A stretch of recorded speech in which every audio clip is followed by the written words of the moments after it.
Tonight, we're going to explore something that will fundamentally change how you understand reality itself.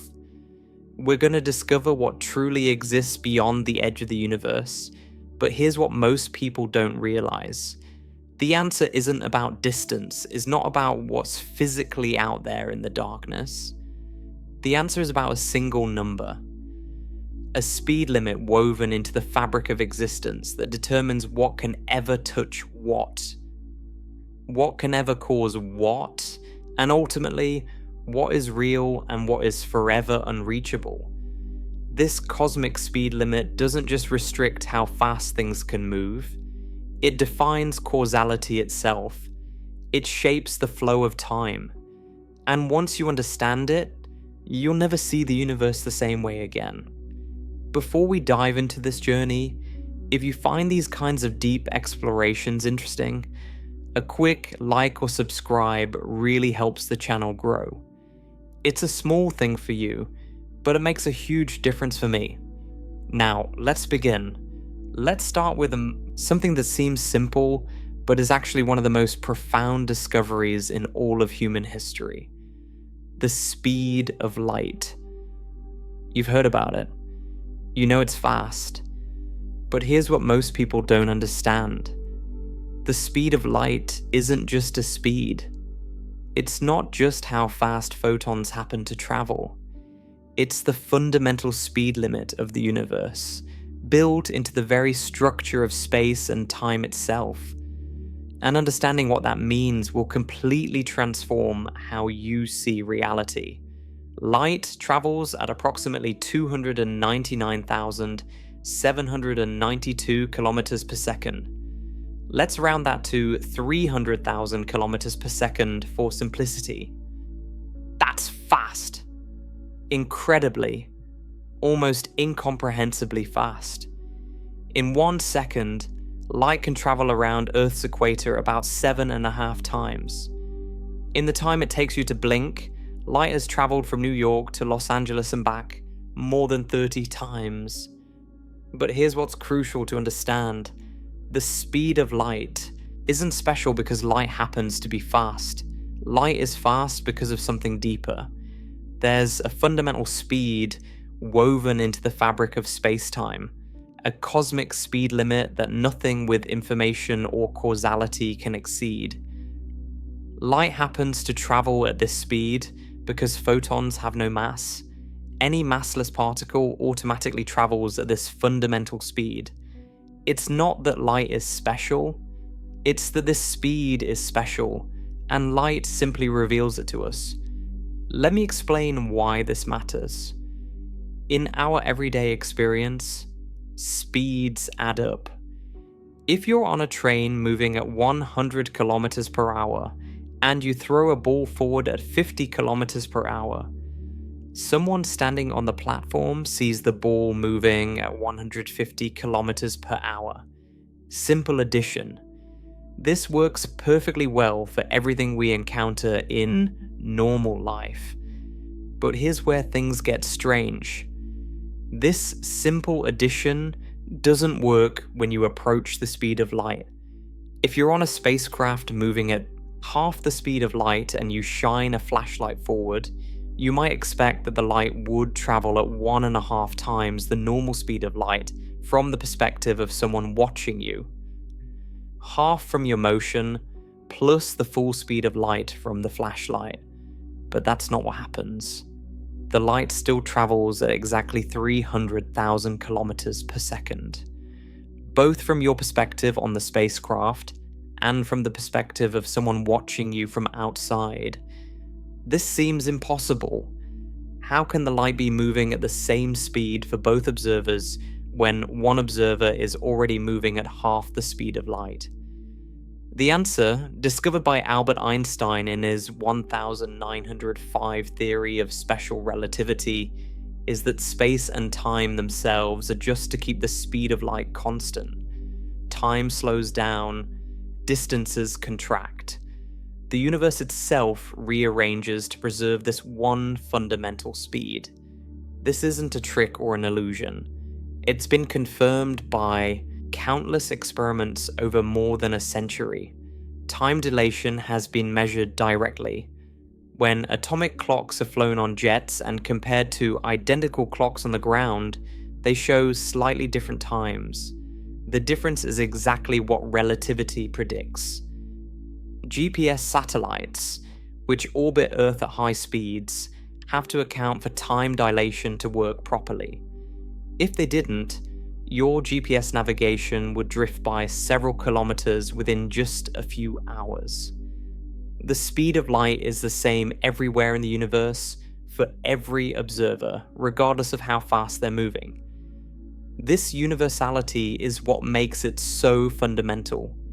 It's not just a property of light, it's a property of space-time itself.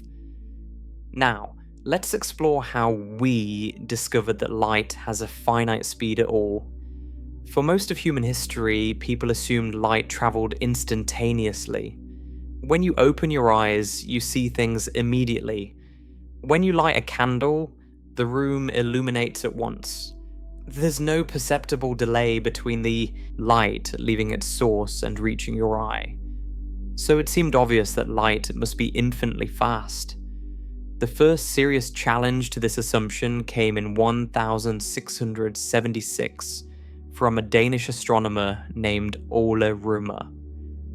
Rømer was studying the moons of Jupiter, specifically the innermost large moon, Io. Io orbits Jupiter every 42.5 hours, disappearing behind Jupiter at regular intervals. By carefully timing these eclipses over many months, astronomers could create very accurate predictions of when Io would next disappear. But Rømer noticed something strange. The timing of Io's eclipses varied depending on where Earth was in its orbit around the Sun. When Earth was closest to Jupiter, the eclipses happened earlier than predicted. When Earth was farthest from Jupiter, they happened later. The difference was about 22 minutes. Rømer realized what this meant. Light takes time to travel across space. When Earth is closer to Jupiter, the light from Io's eclipse has less distance to travel, so we see it sooner. When Earth is farther from Jupiter, the light has to cross a greater distance, so we see the eclipse later. Rømer estimated about 22 minutes for this difference, though we now know the actual time is closer to 16 minutes.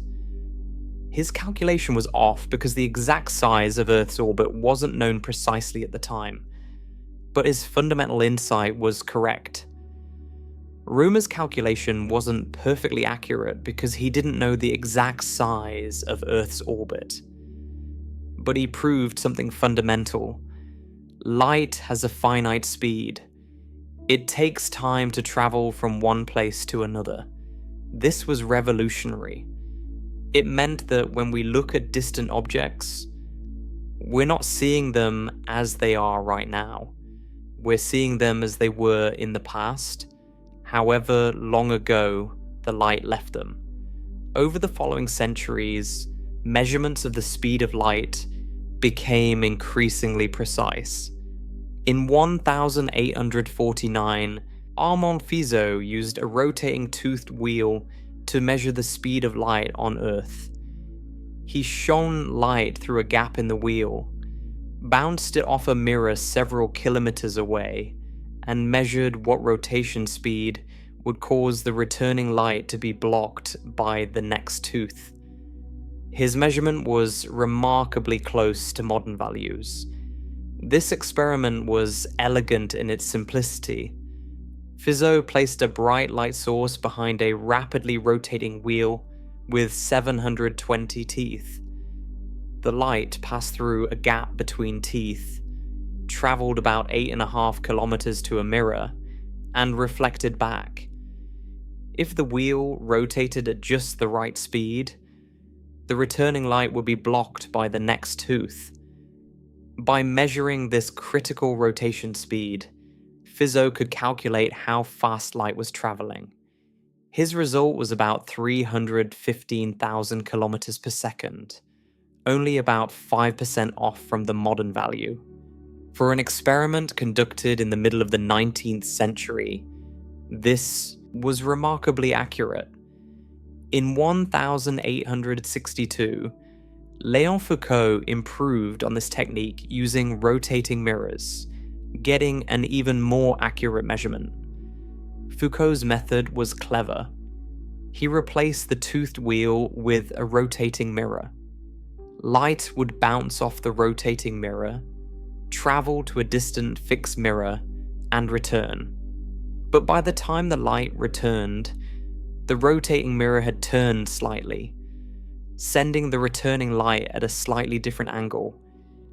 By measuring how much the angle changed, Foucault could determine how long the light had taken to complete its round trip.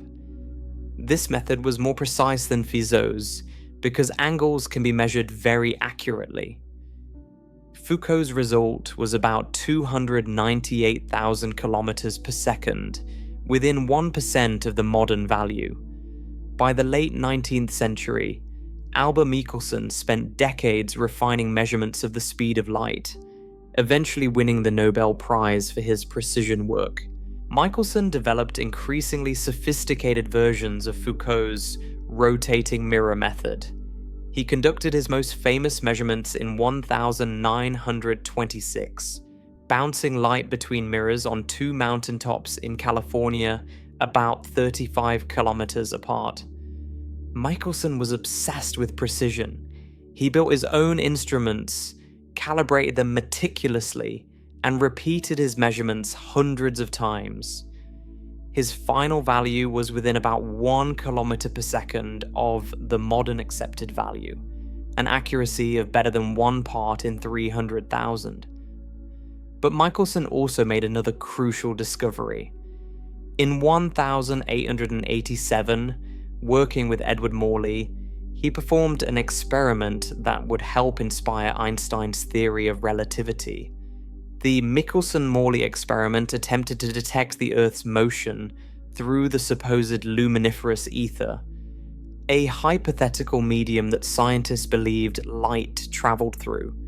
The reasoning was simple.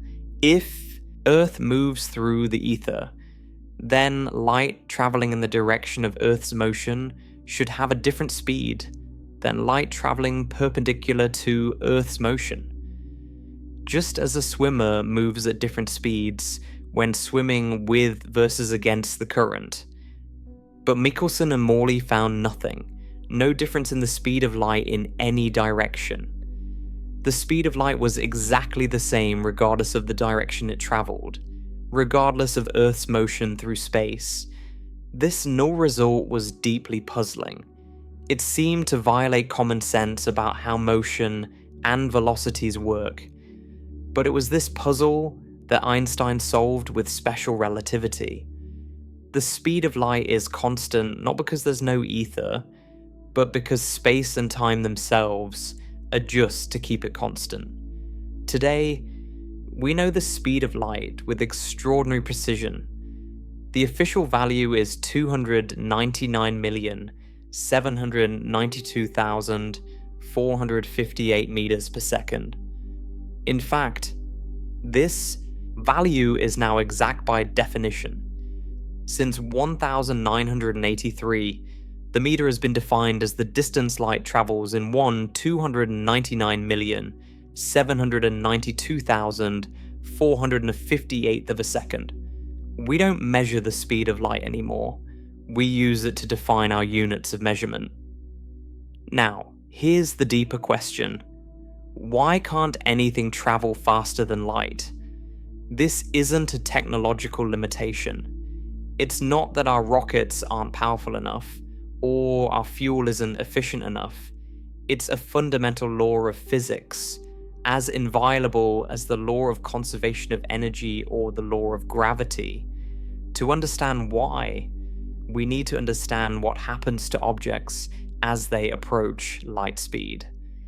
Einstein's special relativity makes several predictions that seem bizarre but have been confirmed repeatedly by experiments. First, time dilation. As an object moves faster, time passes more slowly for it relative to a stationary observer. At everyday speeds, this effect is negligible, but as you approach the speed of light, it becomes dramatic. At 90% of light speed, time passes about 2.3 times slower for the moving object. At 99% of light speed, time passes about 7 times slower. At 99.9% of light speed, time passes about 22 times slower. Second, length contraction. Objects moving at high speeds appear shortened in the direction of motion. A meter stick moving at 90% of light speed would appear to be only about 44 centimeters long to a stationary observer. At 99% of light speed, it would appear to be only about 14 centimeters long. Third, and most importantly for understanding the speed limit, relativistic mass increase. As an object accelerates, it becomes harder and harder to accelerate further. Not because the object is gaining more matter, but because its inertia increases. The energy you put into accelerating. The object doesn't just increase its speed, it also increases how hard it is to accelerate. This effect becomes extreme as you approach light speed. At 90% of light speed, an object has about 2.3 times its normal inertia. At 99%, about 7 times. At 99.9%, about 22 times. And as you get closer and closer to light speed, this multiplier goes to infinity. This means that to accelerate an object with mass all the way to light speed would require infinite energy. Not a lot of energy. Not an impractical amount of energy. As we established earlier, reaching light speed would require infinite energy, making it forever impossible for anything with mass. Only massless particles can travel at light speed. Photons have no mass, so they automatically travel at the cosmic speed limit. Gravitational waves, ripples in space-time itself, also travel at exactly light speed. Gluons, the particles that hold quarks together inside, protons and neutrons, are also massless and travel at light speed within atomic nuclei. But anything with mass, no matter how small, is forever barred from reaching this fundamental speed. Let me explain this more concretely. Imagine you're in a spacecraft, accelerating toward light speed. You fire your engines and accelerate. At first, your speed increases normally. At 10% of light speed, everything still feels familiar. At 50% of light speed, you notice that more and more energy is required to accelerate further, but you keep pushing. At 90% of light speed, something strange happens. You're firing your engines at full power, consuming enormous amounts of fuel, but your speed is barely increasing. It's like running through increasingly thick mud. Every additional kilometer per second costs more and more energy. At 99% of light speed, the situation becomes extreme. Your engines are roaring, consuming fuel at a tremendous rate, but your speedometer barely twitches. The remaining 1% to light speed feels infinitely far away. At 99.9%, 99.99%, 99.999%, you're asymptotically approaching, but never reaching the barrier. No matter how much energy you expend, you cannot close the final gap. This isn't a technological problem. It's not that your engines aren't powerful enough or your fuel isn't efficient enough. It's a fundamental property of space-time. As your velocity increases, your inertia increases. The energy that once accelerated you now mostly goes into increasing your inertia, rather than your speed. The mathematics works out such that the energy required to reach light speed is actually infinite. Not just very large, but mathematically infinite. Since the universe doesn't contain infinite energy, reaching light speed is impossible for anything with mass. this has been tested directly. In particle accelerators like the Large Hadron Collider, protons are accelerated to 99.999999% of the speed of light. Scientists pump enormous amounts of energy into these protons, but no matter how much energy they add, the protons never quite reach light speed. They get closer and closer, with each additional burst of energy adding smaller and smaller increments to their speed. But they never cross the threshold. Now, you might wonder about particles that already travel faster than light. Perhaps there are exotic particles born moving faster than light that never had to accelerate past it. These hypothetical particles are called tachyons. Physicists have searched for them. They've never found any. And there are good theoretical reasons to believe they can't exist. Reasons related to causality that we'll explore in the next part. The speed of light creates a hard boundary in the universe. Below it, you have the world of massive particles, the world of matter and energy as we know it. These particles can move at any speed from 0 up to just below light speed.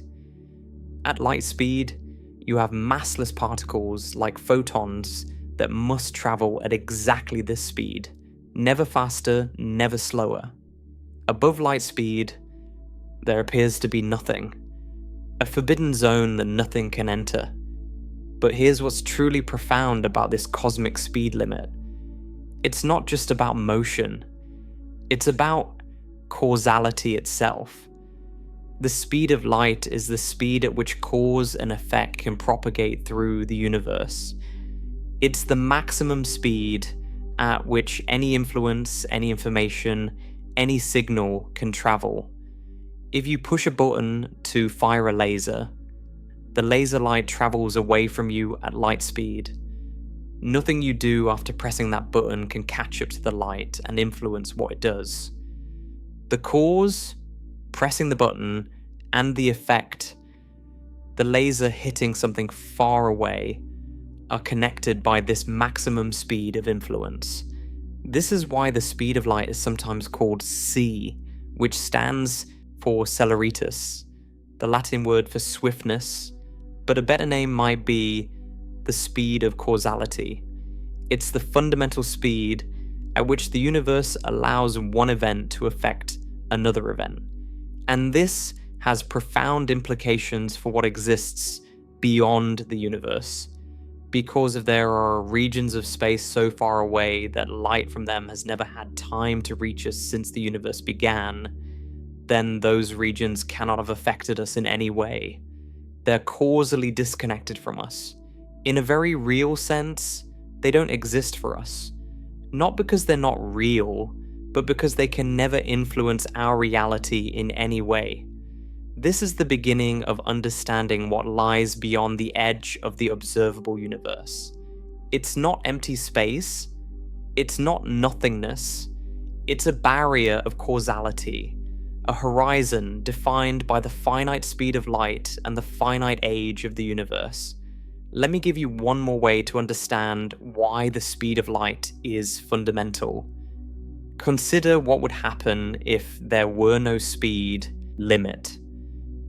If information could travel infinitely fast, then cause and effect would be instantaneous everywhere in the universe.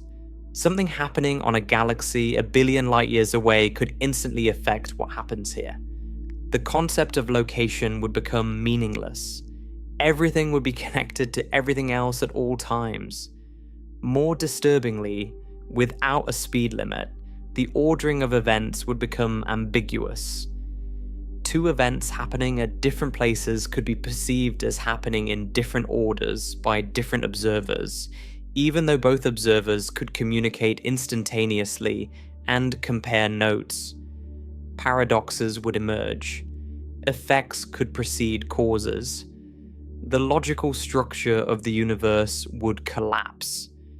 The speed of light isn't just a speed, it's the boundary that keeps cause and effect coherent. It's the firewall that protects the logical structure of reality. It ensures that there is a definite ordering to events, that causes always precede their effects, that the universe makes sense.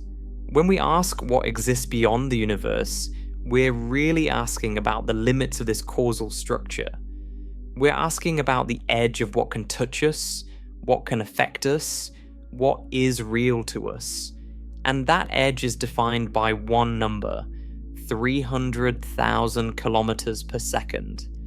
The cosmic speed limit that shapes everything we can ever know or experience.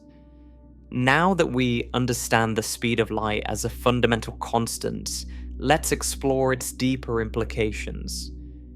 Because the speed of light doesn't just limit how fast things can move, it fundamentally shapes the nature of time and space themselves. It determines what events can influence other events. It defines the very structure of causality. Einstein's special relativity, published in 1905, revealed something shocking about the universe. Time and space are not separate, fixed entities. They're woven together into a single fabric called space-time. And this fabric behaves in ways that seem impossible to our everyday intuition. Let's start with time dilation, because this effect is crucial for understanding causality. When an object moves relative to you, time passes more slowly for that object from your perspective. This isn't a trick or an illusion. It's not that the moving clock is malfunctioning. Time itself actually passes more slowly for the moving object. This sounds impossible. How can time itself slow down? But this is exactly what the mathematics of special relativity predicts, and exactly what experiments confirm. Think about what it means for time to flow. We usually measure time by regular, repeating processes. The swing of a pendulum, the oscillation of a quartz crystal, the vibrations of atoms. A clock counts these oscillations and displays the accumulated number as time. For time to slow down means that all these processes slow down.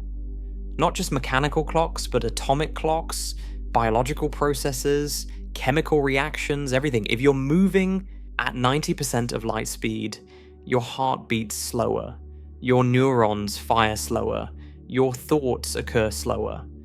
Not from your perspective, of course. To you, everything feels normal. But to a stationary observer watching you, all your processes are running in slow motion.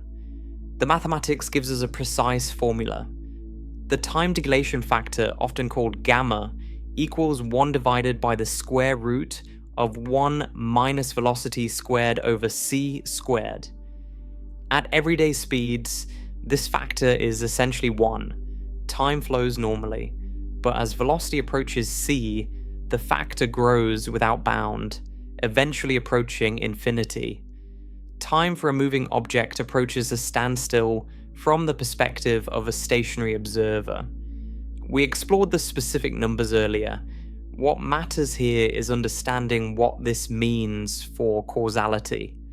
The slowing of time isn't just a curiosity, it's a fundamental feature of how space and time are woven together. This leads to what's called the twin paradox. Imagine two identical twins. One stays on Earth, while the other travels at 90% of light speed to a distant star and back.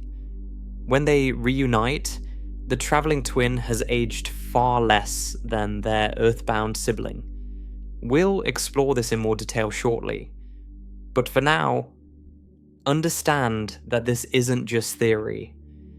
It's been confirmed through countless experiments. In 1971, physicists flew atomic clocks around the world on commercial jets and compared them to clocks on the ground. The flying clock showed slightly less elapsed time, exactly as relativity predicted. The effect has been measured even more precisely since then. Every GPS satellite has to account for time dilation. The satellites are moving at about 14,000 kilometers per hour relative to Earth. That's slow compared to light, but it's enough to cause measurable time dilation. The clocks on GPS satellites run slightly slower than clocks on the ground.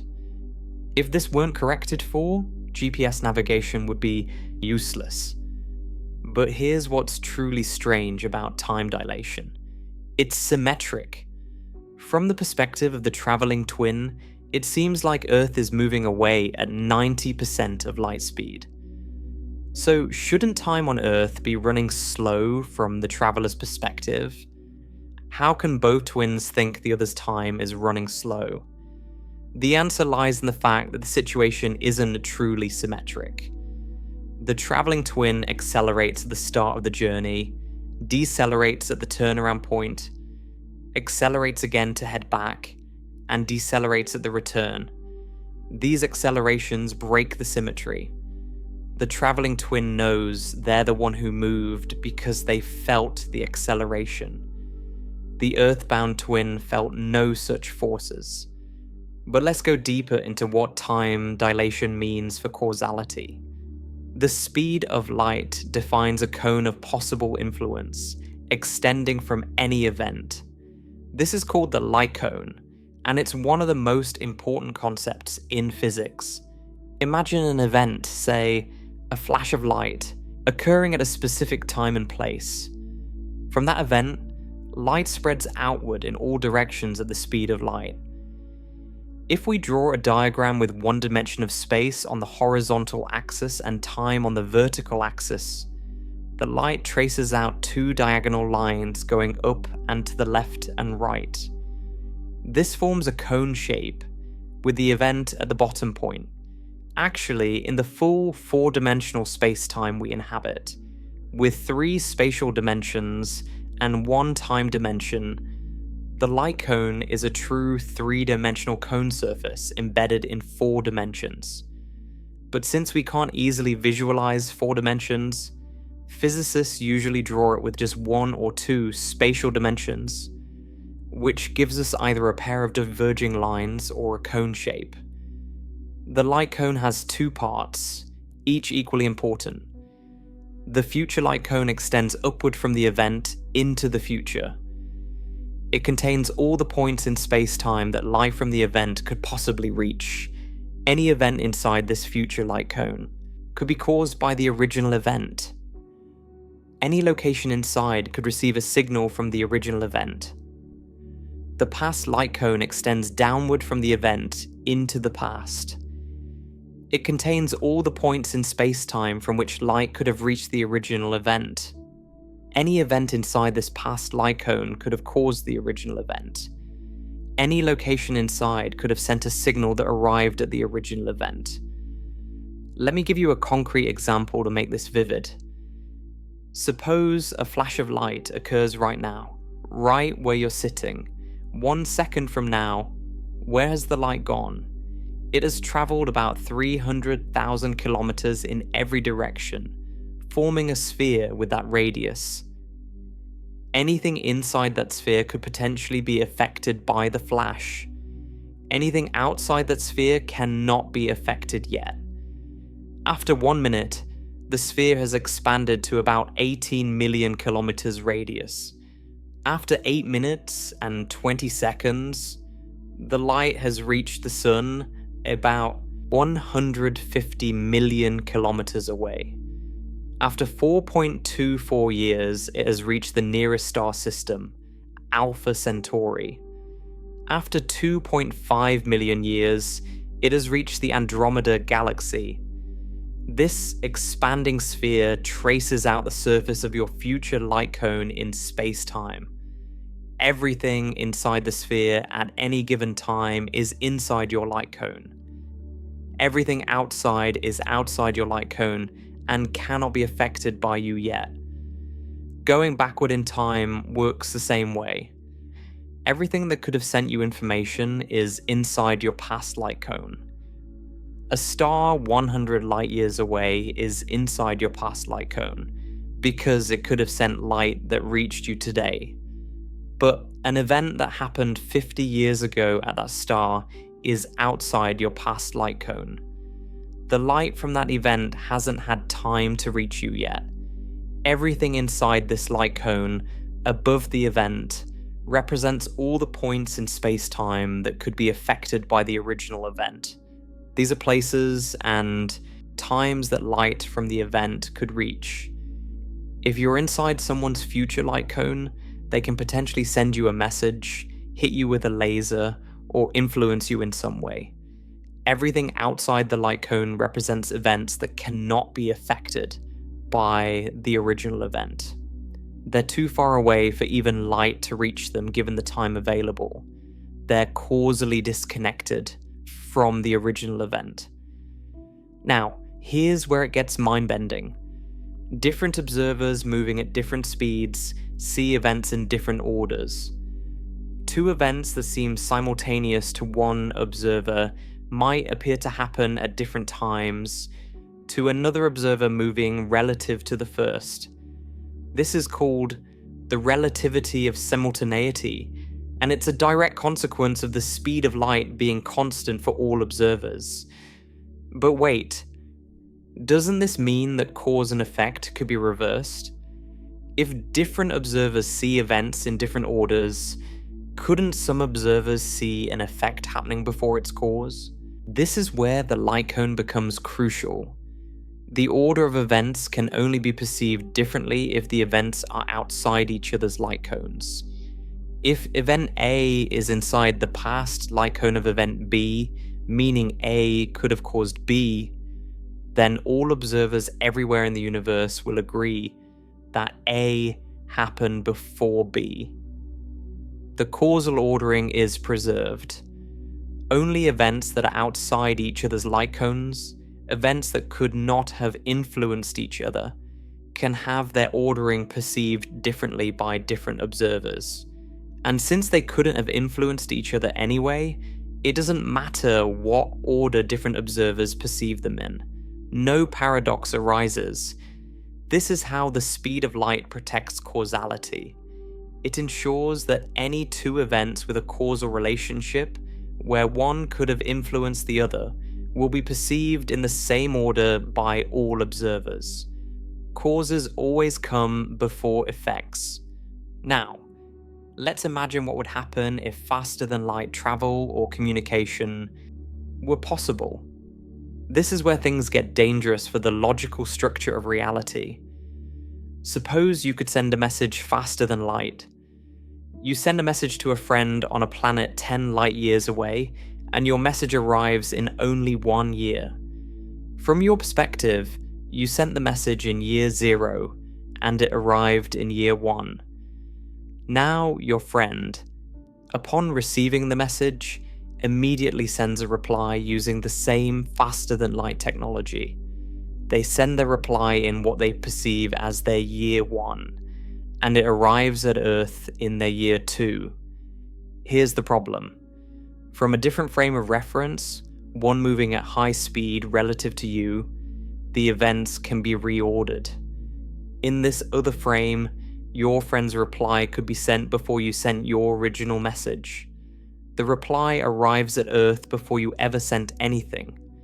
This is called a causality violation.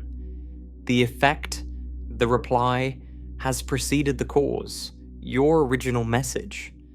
And it can get worse. With the right arrangement of faster-than-light signals, you could send a message to your own past. You could receive a reply to a message you haven't sent yet. This opens up all sorts of paradoxes. What if you receive a message from the future telling you not to send the original message? If you don't send it, how did the reply get sent? These are genuine logical contradictions, not just puzzles. They represent a breakdown in the coherent structure of cause and effect.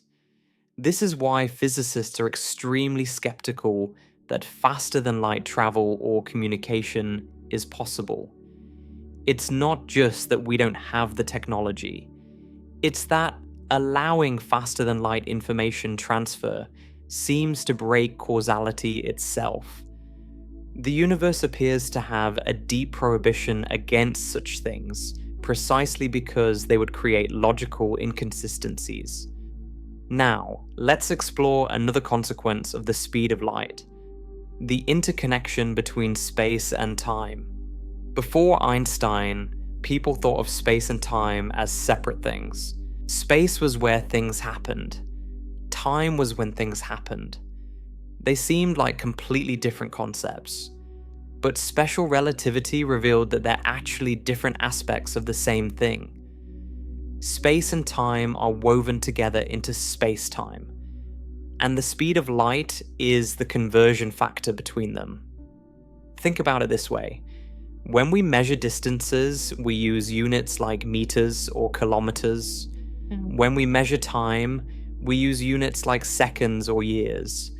These seem like completely different quantities, but the speed of light gives us a way to convert between them. 1 light year is a measure of distance, the distance light travels in 1 year. It's about 9.46 trillion kilometers. But it's also a measure of time in a sense. If something is 1 light year away, and you want to know when you'll receive information from it, you know it'll take at least 1 year. In fact, physicists often measure distances in units of time and vice versa. The distance to the sun can be expressed as about 8 light minutes. The distance to the nearest star is about 4.24 light years. These distance measurements are also telling you how long information takes to travel. This interchangeability of space and time is fundamental. Different observers, moving at different speeds, will disagree about distances and times. What one observer sees as a purely spatial separation, another observer will see as partly spatial and partly temporal. The total space-time interval between two events is the same for all observers, but how that interval is divided into space and time depends on your motion. This is why we can't think of space and time separately anymore. They're components of a single entity, and the speed of light is the glue that holds them together, the constant that defines how they relate to each other. Let me give you a concrete example. Consider two events. A flash of light occurs at one location, and another flash occurs at a different location. If these flashes are separated by a distance of 300,000 kilometers and occur 1 second apart, they're connected by the speed of light. One could have caused the other. Now, different observers moving at different speeds will measure different distances between these events and different times between them. An observer moving toward one of the flashes will see a shorter distance and a different time interval. But when you calculate the space-time interval, taking into account both the spatial and temporal separations, you get the same number for all observers. This space-time interval is invariant. It doesn't change depending on how you're moving, and its calculation involves the speed of light. The formula involves subtracting the spatial distance squared from the time interval multiplied by the speed of light, all squared. The result is the same for everyone. This invariance of the space-time interval is what keeps physics coherent in a relativistic universe, while individual measurements of space and time depend on your frame of reference. The underlying reality described by space-time intervals is the same for everyone. Now, let's connect this back to causality. The space-time interval between two events tells you about their causal relationship. If the space-time interval is negative when calculated a certain way, the events are time-like separated. This means one could have caused the other. There's enough time between them for a signal traveling at or below light speed to connect them. If the space-time interval is 0, the events are light-like separated. They could be connected only by something traveling exactly at the speed of light. A photon could travel from one event to the other with no time to spare. If the space-time interval is positive, the events are space-like separated. They're too far apart in space relative to their separation in time. Nothing, not even light, could travel from one to the other. They cannot be causally connected. This classification is absolute. All observers agree on whether two events are time-like, light-like, or space-like separated. The specific measurements of distance and time might differ, but the causal category is the same for everyone. This is how the speed of light enforces causality. Events that could influence each other are time-like separated, and all observers agree on their ordering. Events that cannot influence each other are space-like separated, and while different observers might perceive them in different orders, this doesn't matter because they can't affect each other anyway. The light cone represents the boundary between these regions. The interior of your future light cone contains all events you could possibly influence. The interior of your past light cone contains all events that could possibly have influenced you. Everything outside both cones is causally disconnected from you. Now, here's where this connects to the question of what exists beyond the universe. The observable universe is defined by light cones. Specifically, it's defined by our past light cone, the cone of all events whose light has had time to reach us since the beginning of the universe. The universe is about 13.8 billion years old. Light has been traveling toward us for at most 13.8 billion years. You might think this means the observable universe is a sphere 13.8 billion light years in radius, but the universe has been expanding this whole time. Space itself has been stretching. So the actual radius of the observable universe is about 46.5 billion light years. Beyond this radius, there's presumably more universe, more galaxies, more stars, more planets, but their light hasn't had time to reach us yet. They're outside our past light cone. They have never affected us in any way, and they cannot have. They're not just far away, they're causally disconnected from us. In a very real sense, these distant regions don't exist for us yet. Not because they're unreal, but because they've never been part of our causal history. They've never touched us.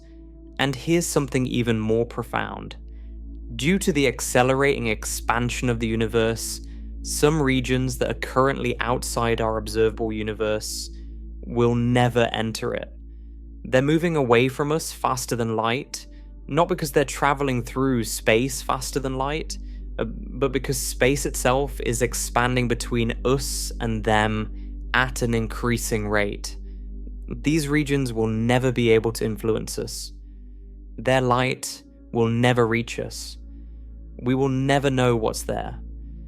They are permanently beyond the edge of our causal universe. This is what exists beyond the universe, from a causal perspective. Not nothing, not empty space, but a horizon beyond which influence cannot pass. A limit set by the speed of light and the geometry of space-time. The speed of light doesn't just tell us how fast photons travel. It defines the boundary of what's real to us. It draws a line between the universe we can experience and the universe that exists in principle, but can never touch our lives in any way. Now we come to the heart of the question. What exists beyond the universe? To answer this, we need to understand what cosmologists call the observable universe, and why it has an edge at all. The observable universe is not the same as the entire universe. This is one of the most important distinctions in cosmology, and it's one that many people find confusing at first. The observable universe is simply the region of space from which light has had time to reach us since the Big Bang. It's a sphere centered on Earth, about 93 billion light years in diameter. But there's nothing special about this boundary. It's not a wall or a barrier or an edge of reality. It's simply the limit of our vision. set by the finite speed of light and the finite age of the universe. Think of it this way. Imagine you're standing in a thick fog that extends in all directions. You can see only a certain distance before the fog obscures your view. Beyond that distance, the world continues. There are trees, buildings, people, everything. But you can't see them because the fog blocks your view.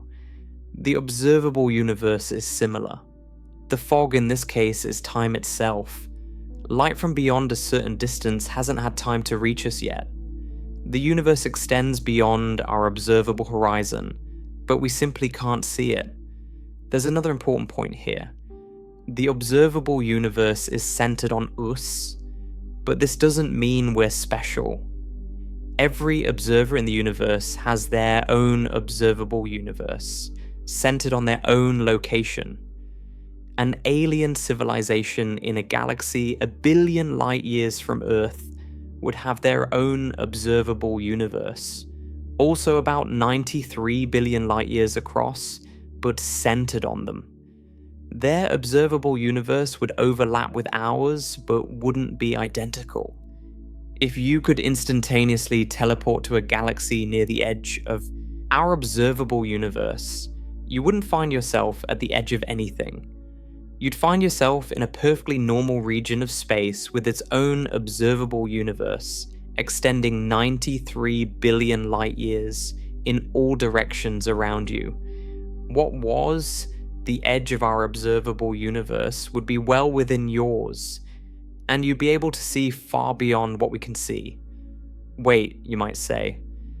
If the universe is only about 13.8 billion years old, how can we see things 93 billion light years away? Shouldn't the observable universe be only about 27.6 billion light years across? The answer is that the universe has been expanding while the light was traveling toward us. When distant light started its journey billions of years ago, the source was much closer. But as the light traveled through space, space itself expanded, stretching the distance. By the time the light reaches us, the source has been carried much farther away by the expansion. Think of it like walking on a rubber sheet that's being stretched while you walk. You might walk at a steady pace, but the ground beneath you is expanding. So the distance you've covered is greater than the number of steps you've taken times your step length.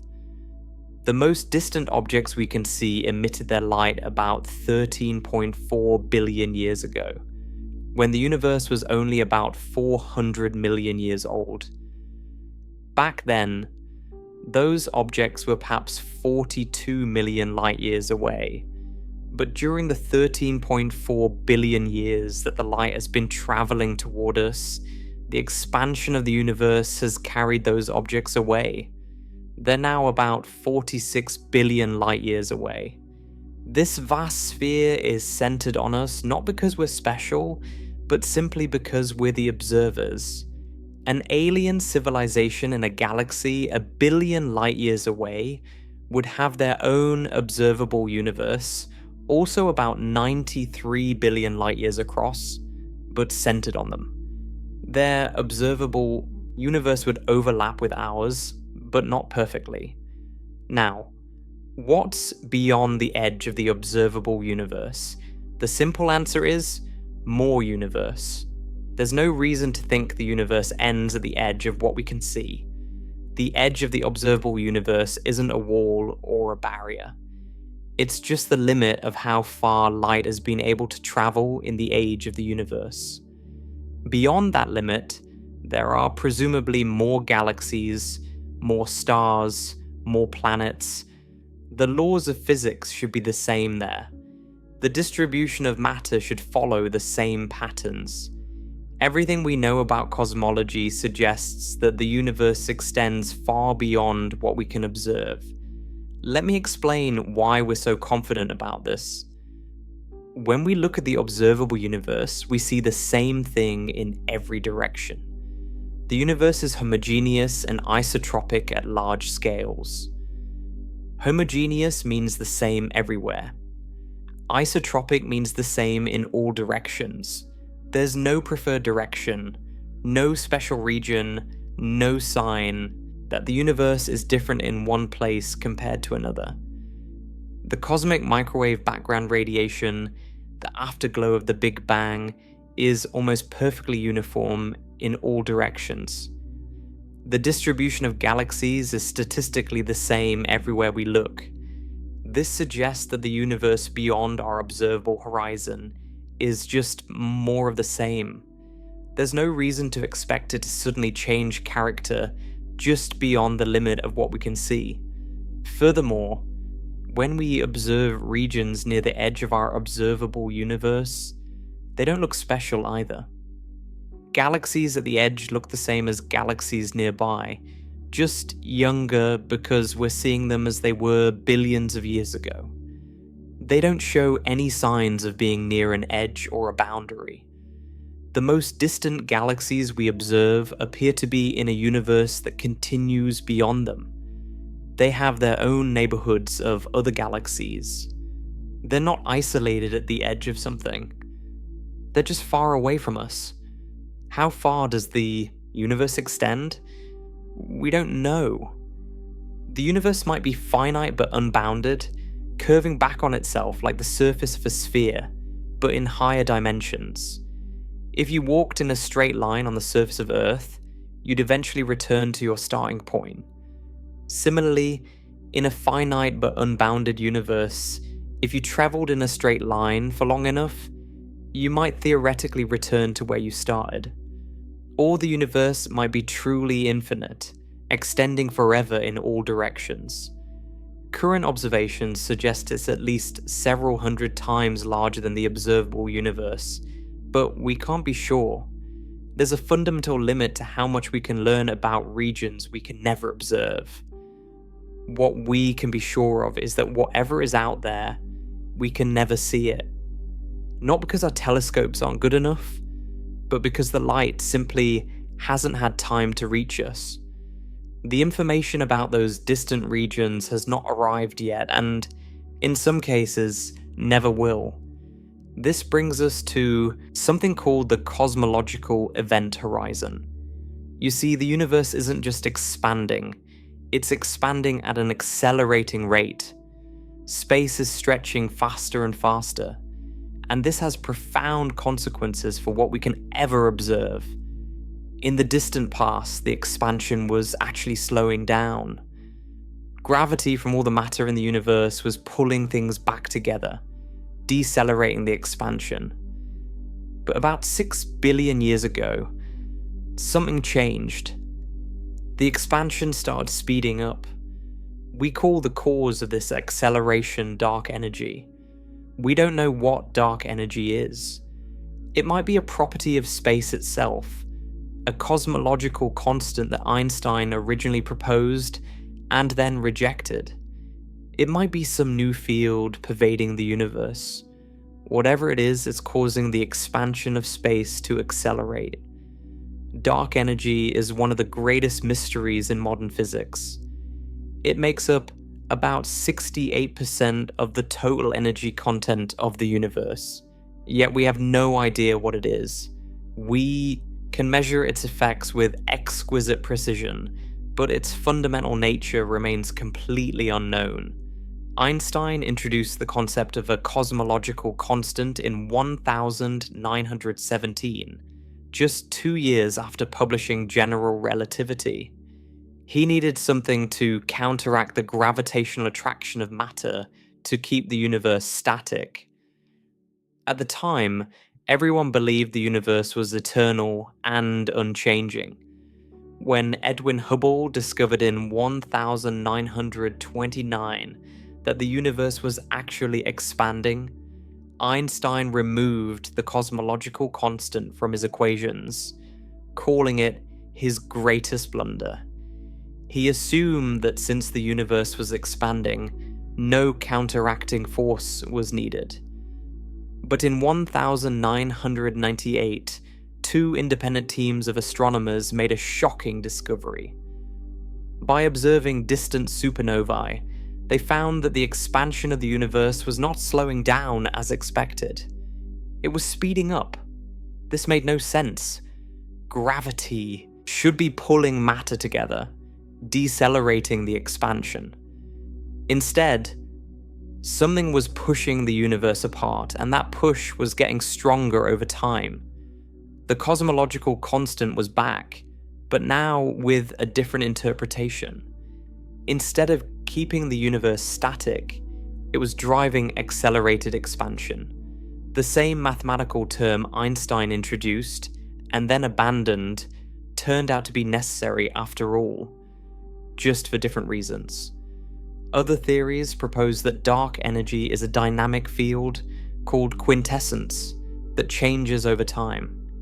Or it might be a sign that our understanding of gravity is incomplete, that general relativity breaks down on cosmological scales. Whatever dark energy is, its effects are clear. The universe is expanding faster and faster, and this has profound consequences for what we can ever observe. Here's what this means for the observable universe. Right now, there are galaxies near the edge of our observable universe whose light we can see. We're receiving photons from them that were emitted billions of years ago. But those galaxies are now moving away from us, carried by the expansion of space, at speeds greater than the speed of light. That sounds like it violates relativity, but it doesn't. Nothing is traveling through space faster than light. It's space itself that's expanding. The galaxies are roughly stationary in their local region of space, but the space between us and them is growing at an enormous rate. Let me make this clearer with an analogy. Imagine ants walking on a rubber sheet. The ants can walk at a maximum speed, let's say 1 centimeter per second. This is their universal speed limit, like the speed of light is ours. Now imagine stretching the rubber sheet while the ants walk.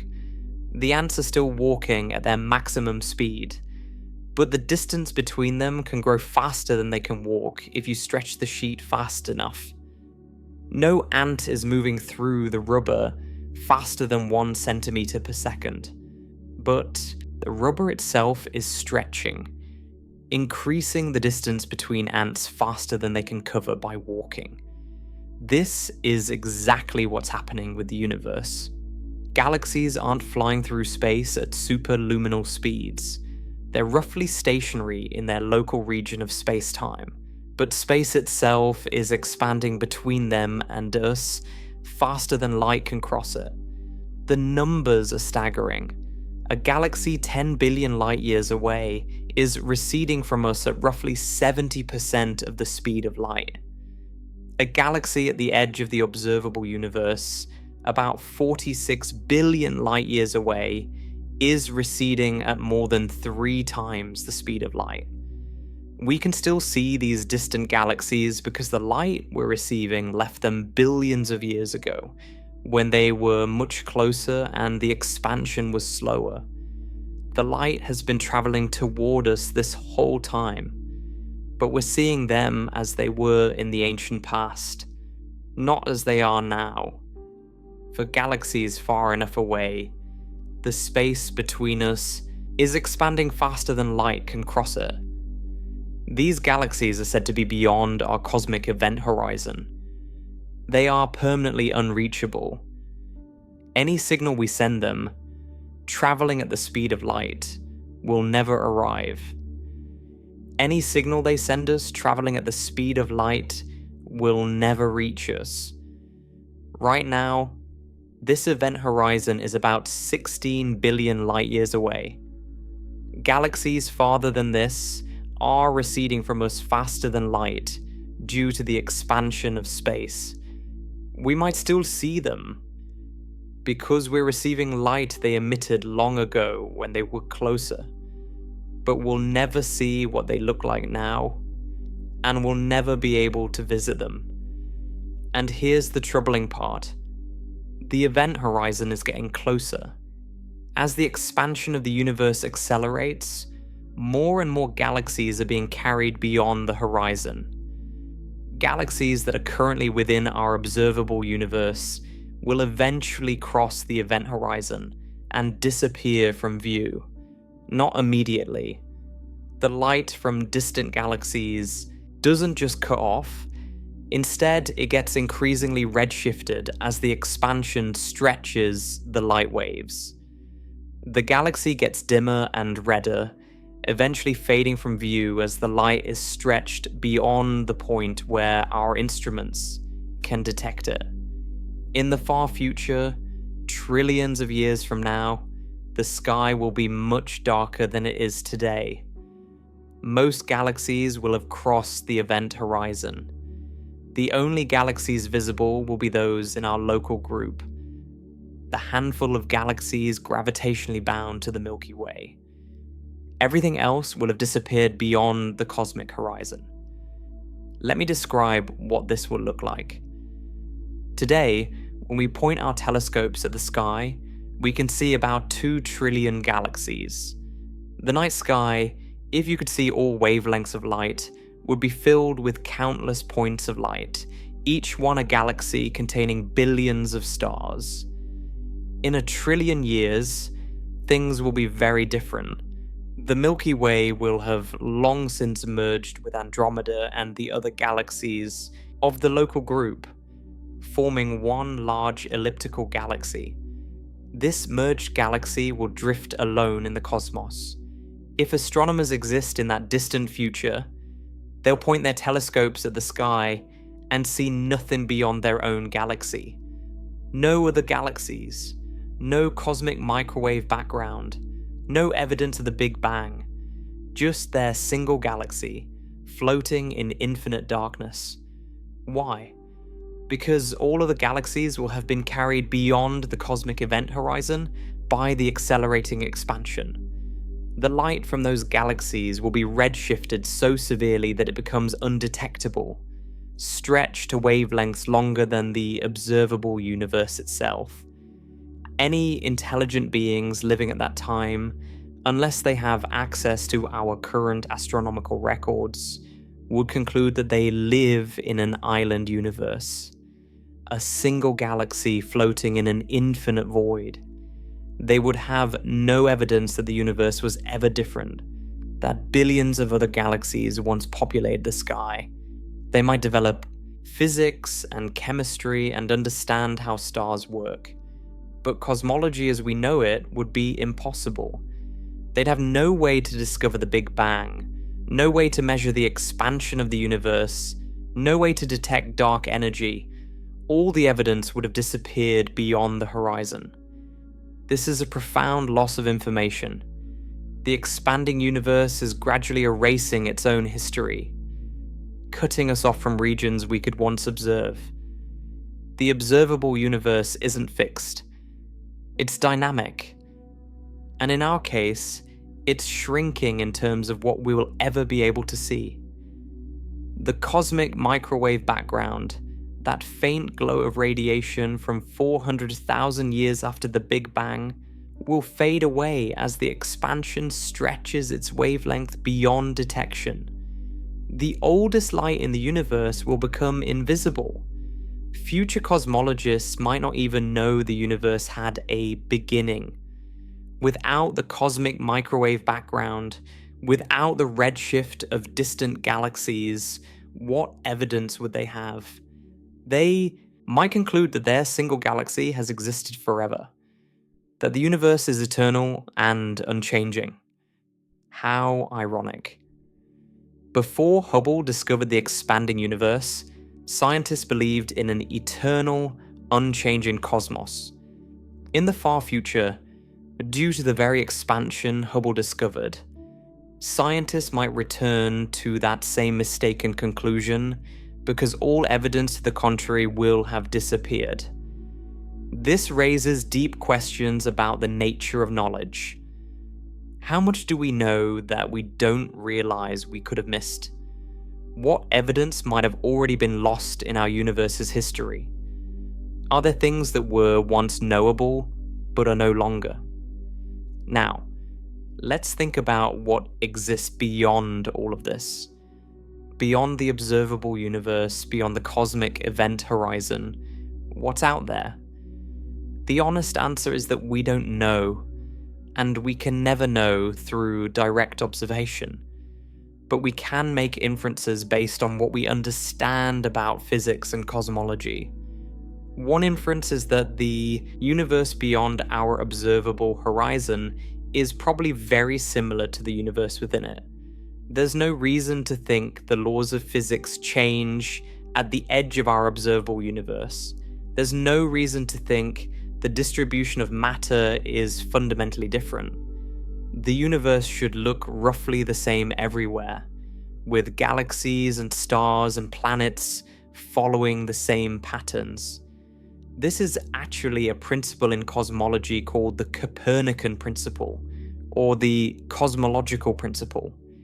It states that the universe on large scales is homogeneous and isotropic. Homogeneous means it's the same everywhere. Isotropic means it looks the same in all directions. No place in the universe is special. If this principle is correct, then beyond our observable universe, there are simply more of the same. More galaxies, more stars, more voids, more cosmic structure. Nothing fundamentally different. But here's where things get philosophically interesting.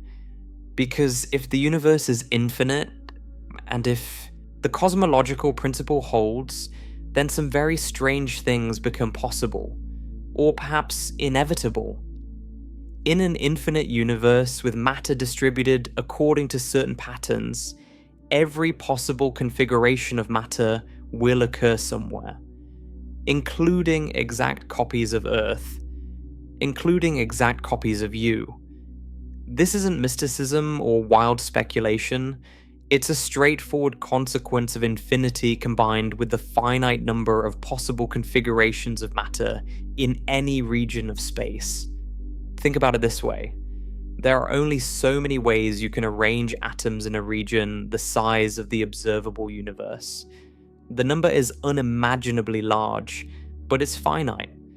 If the universe is infinite, then every possible arrangement occurs somewhere, including the exact arrangement that constitutes our observable universe right now. Let me make this more concrete. Consider a region of space about 10 to the power of 100 meters across. This is far, far larger than the observable universe, which is only about 10 to the power of 27 meters across. In fact, it's so large that the number of meters has more digits than there are atoms in the observable universe. But in an infinite universe, there are infinitely many such regions.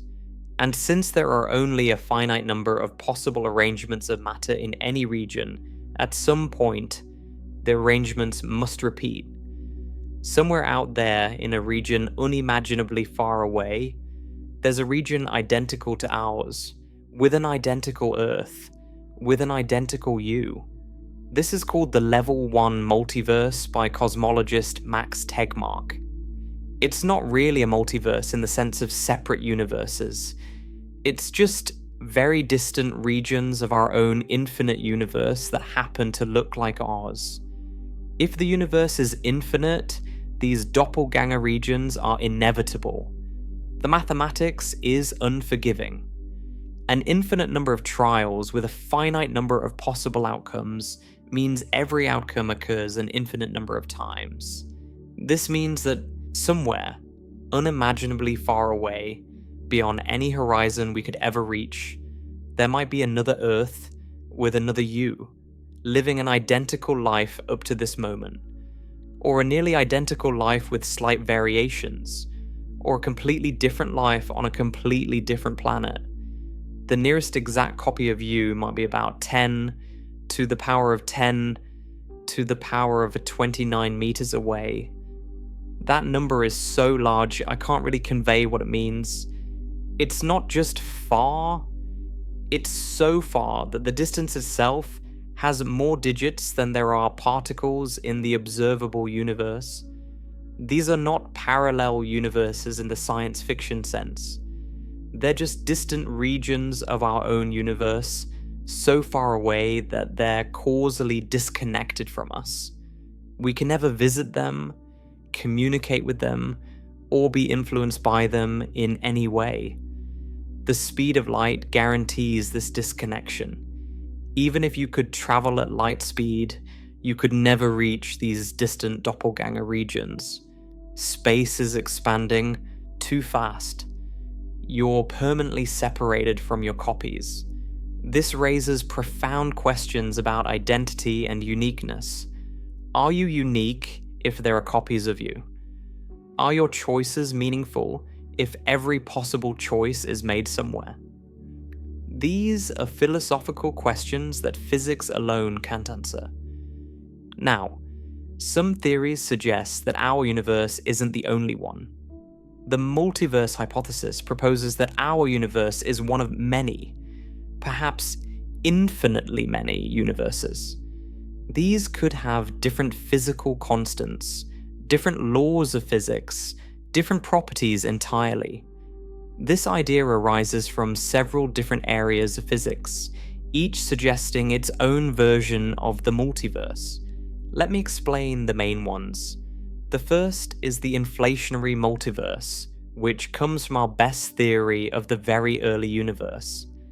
Cosmic inflation proposes that in the first tiny fraction of a second after the Big Bang, the universe expanded at an incredibly rapid rate, far faster than the normal expansion we see today.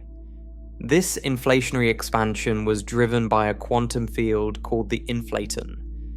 As the field rolled down its energy landscape, like a ball rolling down a hill, it drove the rapid expansion. Eventually, the field reached the bottom of the hill and inflation ended, releasing energy that became the matter and radiation we see today. But here's the thing. The inflaton field is quantum mechanical. And in quantum mechanics, things don't always happen the same way everywhere. In some regions of space, the inflaton field might roll down the hill quickly. In other regions, it might roll more slowly or get stuck. This means inflation might not end everywhere at the same time. In some regions, inflation stops and a universe like ours forms. But between those regions, inflation continues, producing more space, which eventually stops inflating and forms more universes.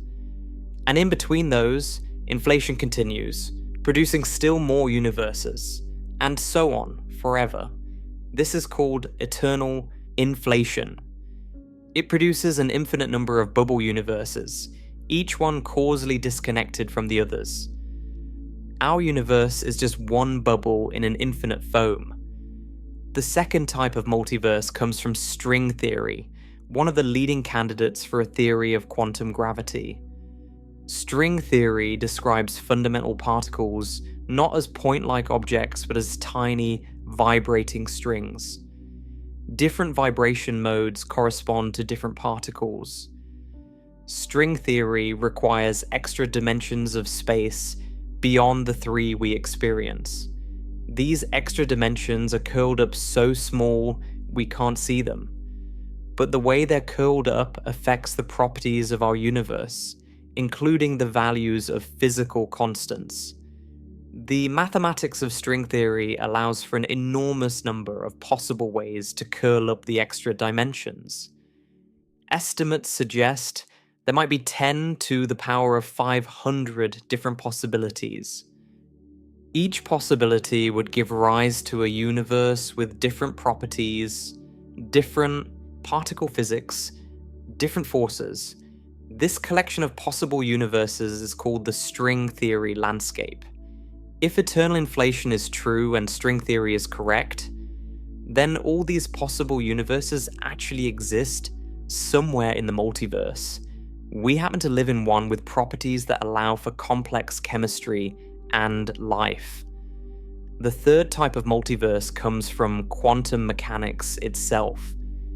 In the many worlds interpretation proposed by Hugh Everett in 1957, quantum mechanics never actually collapses to a single outcome.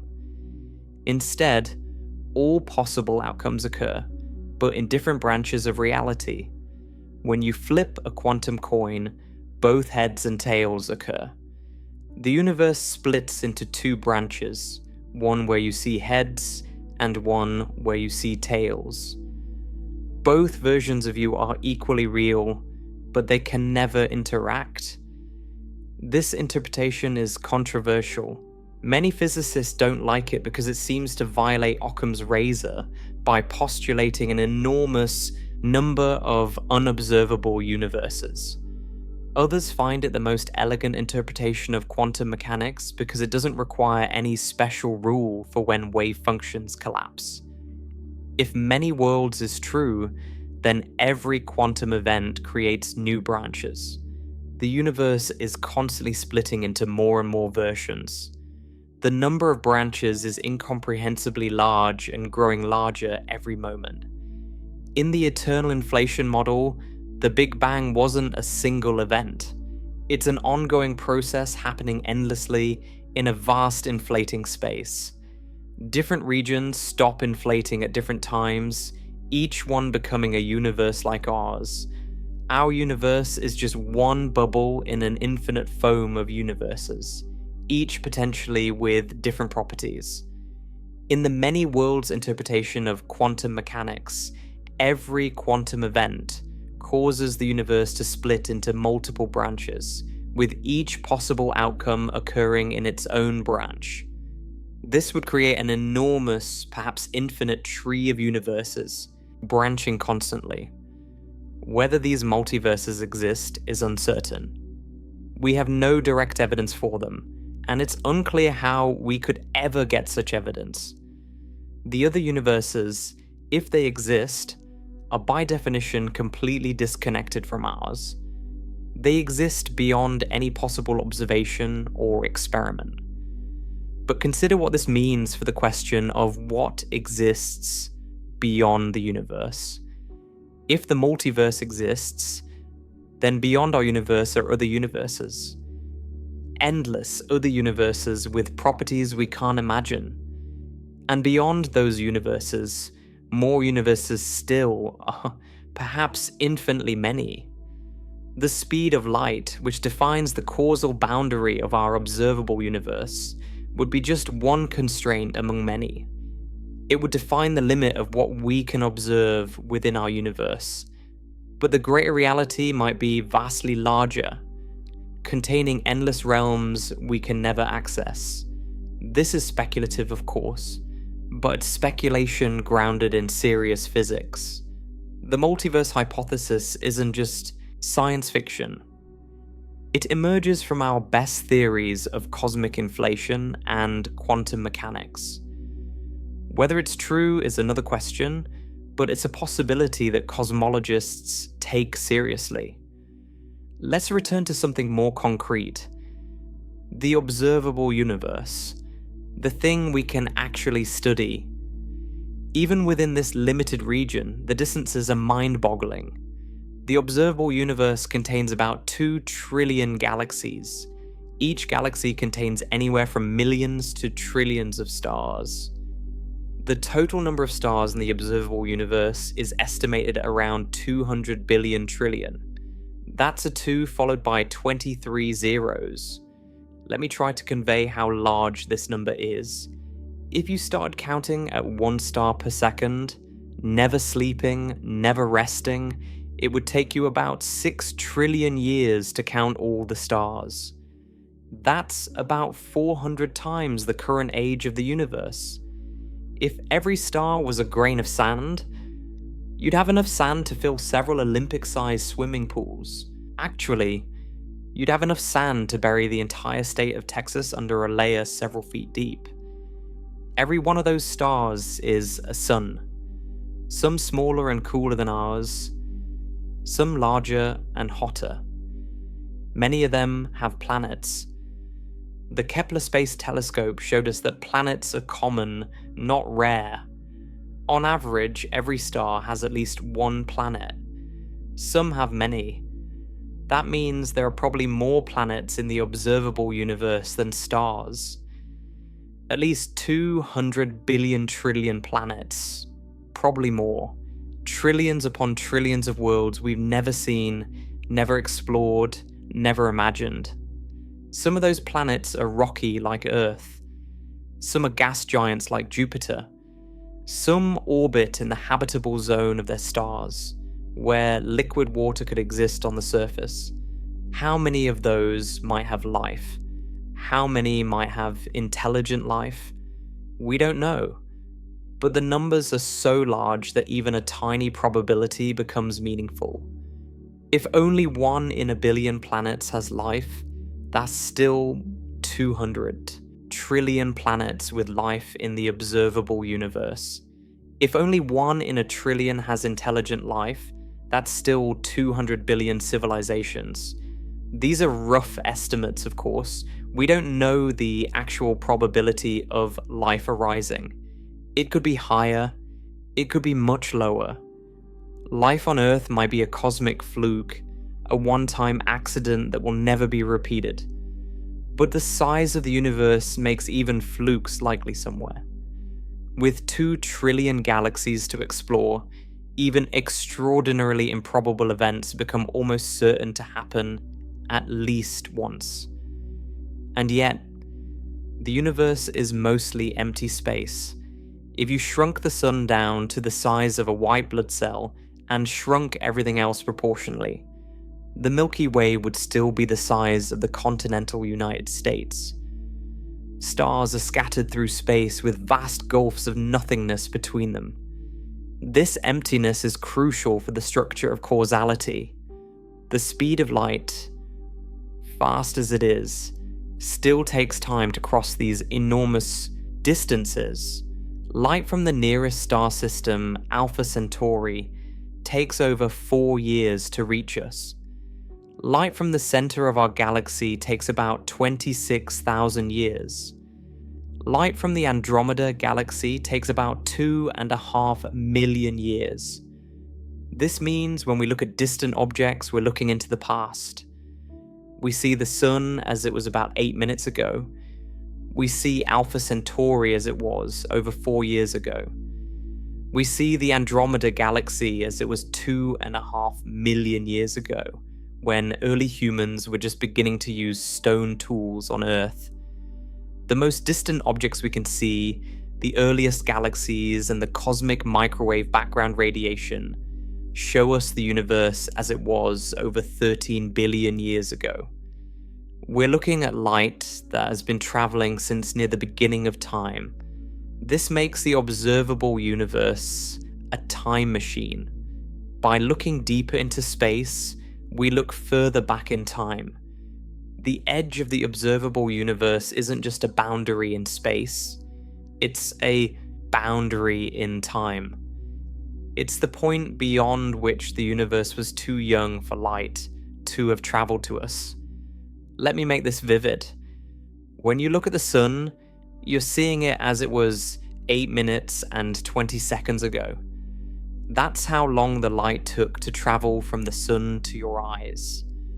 If the sun suddenly changed color right now, you wouldn't know for over 8 minutes. When you look at the moon, you're seeing it as it was 1.3 seconds ago. That might not seem like much, but it's enough time for the moon to have moved slightly in its orbit. The moon you see is not quite where the moon is. When you look at Jupiter, you're seeing it as it was somewhere between 32 minutes and 52 minutes ago, depending on where it is in its orbit. Mars appears as it was between 3 and 22 minutes ago. The stars in the night sky are farther away. Proxima Centauri, the nearest star to the sun, is 4.24 light years away. You're seeing it as it was over 4 years ago. If aliens on a planet orbiting Proxima Centauri were watching Earth with a powerful telescope right now, they'd see Earth as it was 4 years ago. Different news events, different world leaders, a different moment in history. Sirius, the brightest star in the night sky, is 8.6 light years away. The light you see left Sirius when you were 8 years younger. If you're 20 years old, that light began its journey when you were 11. If you're 50, it left Sirius when you were 41. Polaris, the North Star, is about 433 light years away. The light you see tonight left Polaris around the year 1592, when Shakespeare was beginning his career and Galileo hadn't yet pointed a telescope at the sky. Betelgeuse, the red supergiant in Orion, is about 700 light years away. You're seeing it as it was in the Middle Ages. The Crusades were still happening. The Magna Carta had just been signed. The Andromeda Galaxy, the nearest large galaxy to our own, is 2.5 million light years away. The light you see left Andromeda when early humans were just beginning to use stone tools. Homo erectus was walking the Earth. Our species hadn't even evolved yet. The most distant objects we can see, the earliest galaxies and the cosmic microwave background radiation, show us the universe as it was over 13 billion years ago. We're looking at light that has been traveling since near the beginning of time. When we look at these distant objects, we're doing archaeology with light. We're excavating the past, layer by layer. The further we look, the deeper we dig into cosmic history.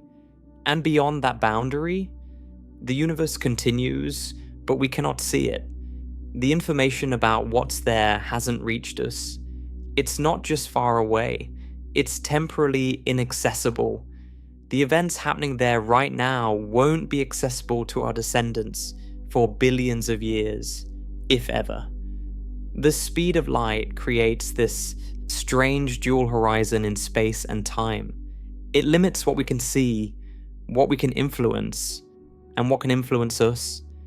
It draws a circle around us in space-time, and everything outside that circle is, for all practical purposes, non-existent for us.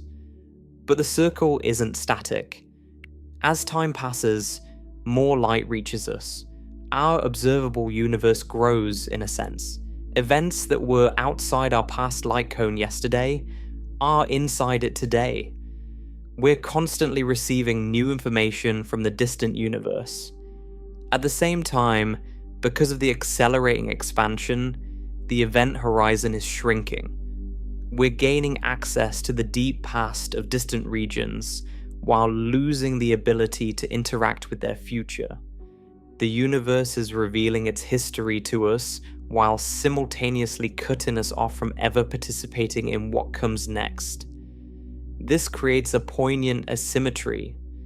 We can learn about the past of the entire observable universe, but we can only affect the future of a much smaller region. Our causal influence is limited to what we can reach before the expansion of space carries it away forever. We've explored the speed of light as a cosmic speed limit, examined how it shapes causality and space-time, and looked at the cosmic horizons it creates. Now, let's consider the deeper implications. What does it mean to live in a universe bounded by the speed of light? And how does this change our understanding of reality itself?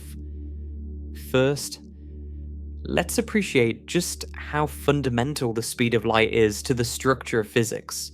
It's not just a speed. It's a conversion factor that connects space and time, energy and mass, electricity and magnetism. Einstein's famous equation, E equals mc squared, contains the speed of light. This equation tells us that mass and energy are the same thing, just measured in different units. The speed of light squared is the conversion factor between them. A small amount of mass corresponds to an enormous amount of energy, because c squared is such a huge number. This is why nuclear reactions release so much energy. When atomic nuclei fuse or split, a tiny amount of mass is converted to energy. Because of c squared, even a few grams of mass converted to energy releases the power of an atomic bomb. The sun converts about 4 million tons of mass to energy every second, powering its tremendous output through Einstein's equation. The speed of light also appears in Maxwell's equations, which describe electricity and magnetism. In fact, Maxwell discovered the speed of light before anyone measured it directly by studying electromagnetic waves. His equations predicted a wave traveling at a certain speed, determined by the properties of electric and magnetic fields.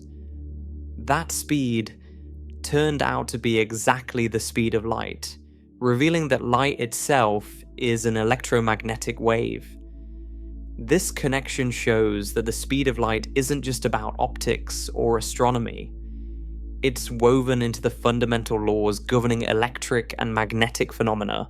It's everywhere in physics, hiding in equations that at first glance seem to have nothing to do with light.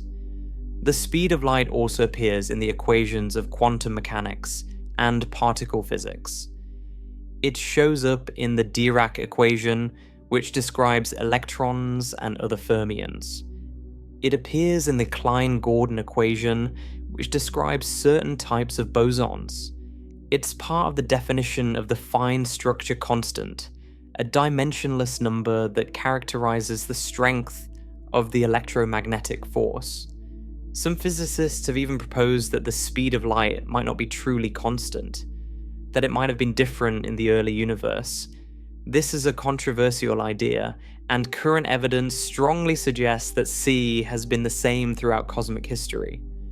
But even exploring this possibility shows how central the speed of light is. Changing it would change everything. The nature of atoms, the rates of chemical reactions, the structure of matter itself would all be different. Now let's think about what a universe without a speed limit would be like. This is purely speculative, of course, but it helps us appreciate how the speed of light shapes reality. In a universe with no speed limit, information could travel infinitely fast. Cause and effect would be instantaneous everywhere. If something happened on a planet a billion light years away, you could know about it immediately. You could even respond immediately. This sounds convenient, but it would actually be deeply weird. The concept of location would become less meaningful.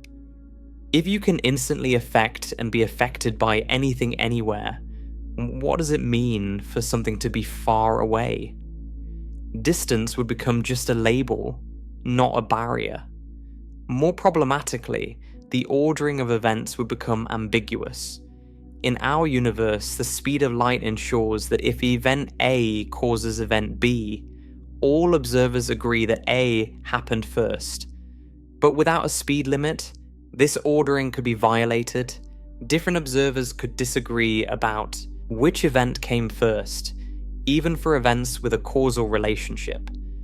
Effects could precede causes. This would make the universe logically inconsistent. You could send a message to your past self, create grandfather paradoxes, and generally undermine the coherent flow of cause and effect. The universe would become a chaotic tangle of contradictory timelines. Perhaps the universe has a speed limit precisely because it must, because logic requires it. Without such a limit, reality wouldn't be coherent. Events wouldn't follow events in any meaningful sense. The universe as we know it, with its predictable laws and consistent history, simply couldn't exist. This is speculation, but it suggests that the speed of light isn't arbitrary. It's not just a parameter that happens to have a certain value. It might be a necessary feature of any universe that maintains logical consistency. Now, let's consider the philosophical implications of living in a light-bounded universe. What does it mean for our place in reality? The most immediate implication is isolation. We are fundamentally, inescapably alone in a certain sense. Even if intelligent life exists elsewhere in the universe, even if it exists nearby by cosmic standards, communication is painfully slow. The nearest star system, Alpha Centauri, is 4.24 light-years away. If intelligent beings lived there and we sent them a radio message, it would take over 4 years to arrive. If they responded immediately, we wouldn't receive their reply for another 4 years. An 8-year round trip for a single exchange of messages. Think about what that means for any kind of meaningful communication. You ask a question. 4 years later, they receive it. 4 years after that, you receive their answer. 8 years just to exchange one piece of information. If you wanted to have a back and forth conversation, clarifying misunderstandings, asking follow-up questions, developing mutual understanding, it might take decades or centuries. By the time the conversation reached any depth, the original participants would be long dead. For more distant stars, the delays become enormous. A star 100 light-years away takes 200 years for a round-trip message. That's longer than the age of the United States as a nation. A conversation with a civilization there would span multiple generations. A civilization in the Andromeda Galaxy takes 5 million years for a round trip. That's longer than our species has existed. Any message we sent would be a bottle thrown into the cosmic ocean, with no hope of receiving a reply within any timescale that matters to us. This isolation is built into the fabric of reality. It's not a technological limitation we might overcome with better radios or faster spacecraft. The speed of light is absolute. No matter how advanced our technology becomes, we cannot send information faster than light. We cannot reach other stars faster than light, except through speculative concepts like wormholes that may or may not be possible. Even within our own solar system, the speed of light creates practical challenges. When NASA communicates with rovers on Mars, there's a delay of between 3 and 22 minutes each way, depending on where Mars is in its orbit. You can't drive a Mars rover in real time. The delay is too long. If you see a rock in the rover's path, by the time your stop command arrives, the rover has already hit the rock. The Voyager spacecraft, the most distant human-made objects, are about 24 light hours from Earth. A command sent to Voyager takes nearly a full day to arrive. A response takes another day to come back. Communication with Voyager is like sending letters that take a day to arrive. Imagine trying to have a conversation where every exchange took 2 days. That's our reality with our most distant spacecraft, and they're not even out of the solar system yet. They're still in our cosmic backyard, 4 interstellar distances. The situation is far worse.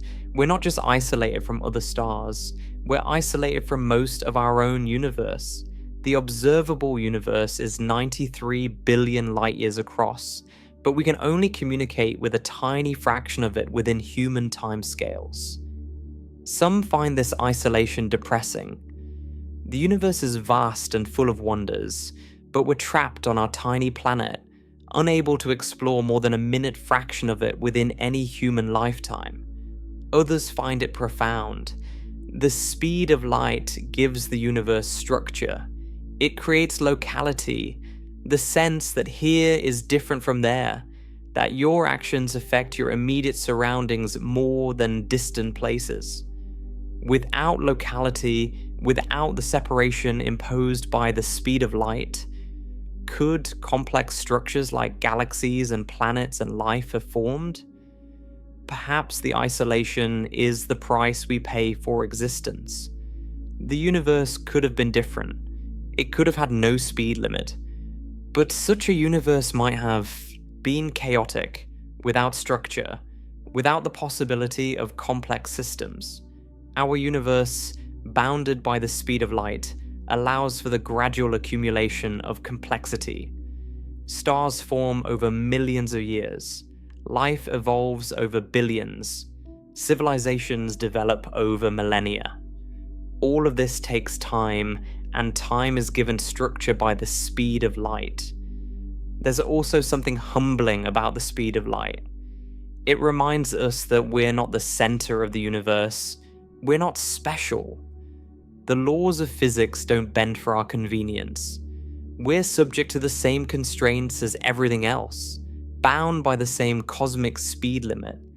And yet, there's something remarkable about the fact that we understand this. We've figured out the speed of light. We've measured it precisely.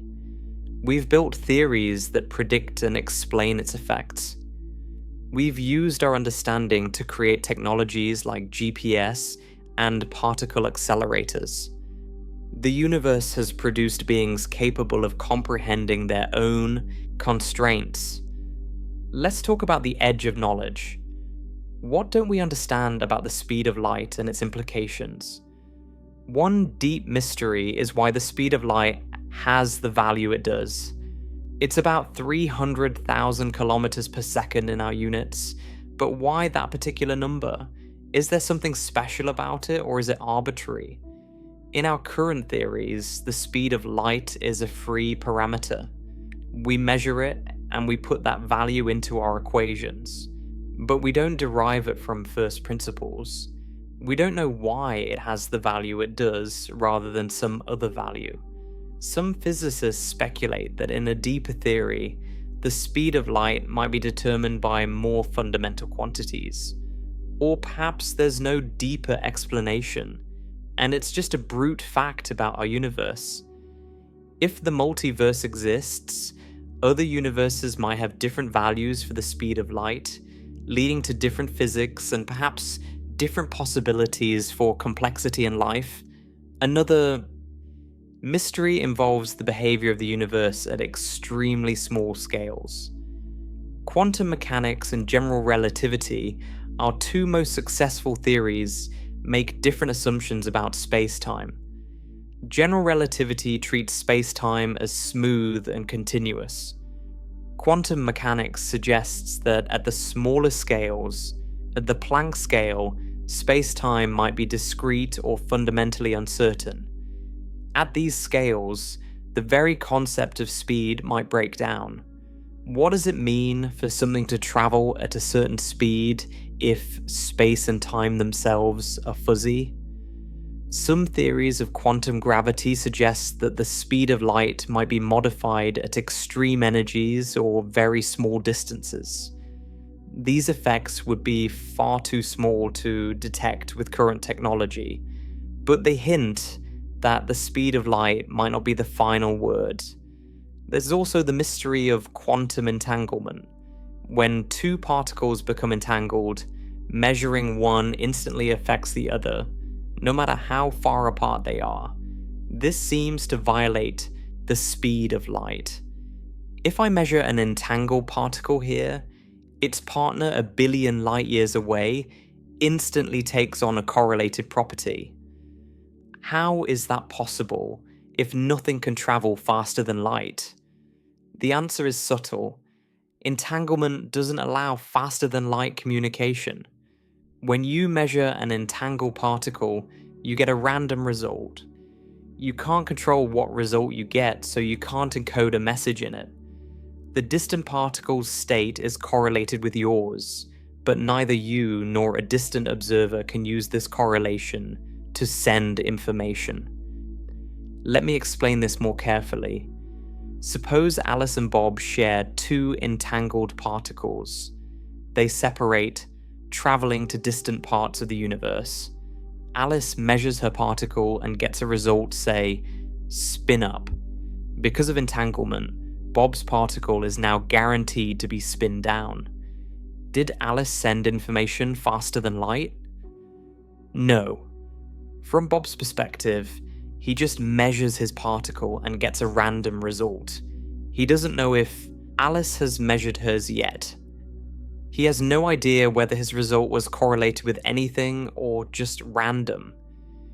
It's only when Alice and Bob compare their results through normal communication, sending signals at light speed, that they discover the correlation. The correlation existed all along, but it couldn't be used to send information because neither party could control their outcome. This is sometimes called spooky action at a distance, a phrase Einstein used. He thought it showed quantum mechanics was incomplete, that there must be hidden variables determining the outcomes in advance. But experiments have ruled out most forms of hidden variables. The correlations really do seem to be established instantaneously. But it doesn't violate causality because no usable information travels faster than light.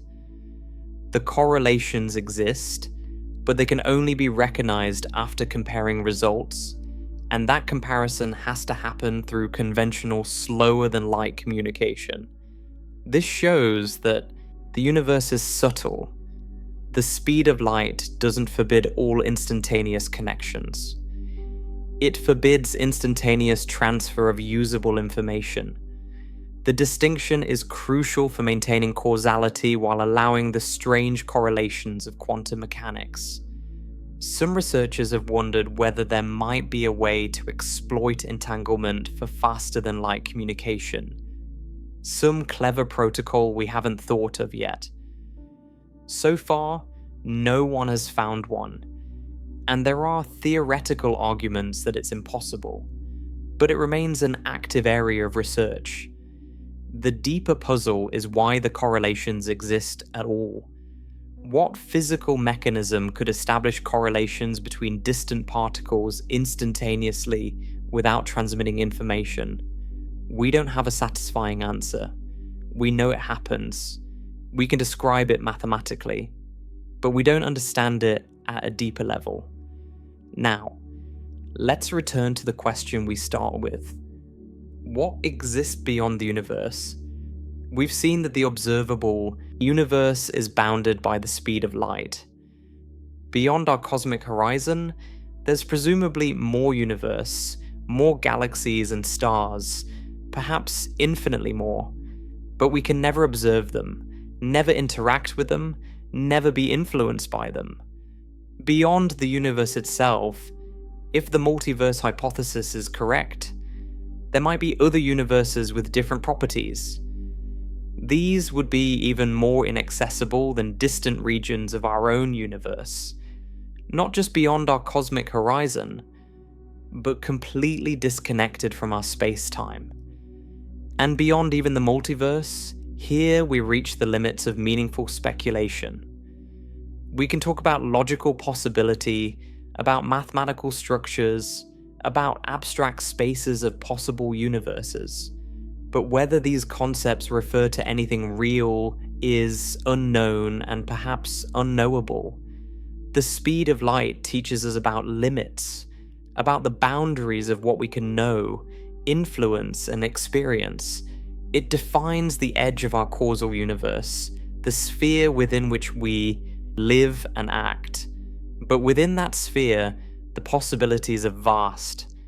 We have an observable universe with hundreds of billions to potentially trillions of galaxies. We have 100 billion stars in our own galaxy.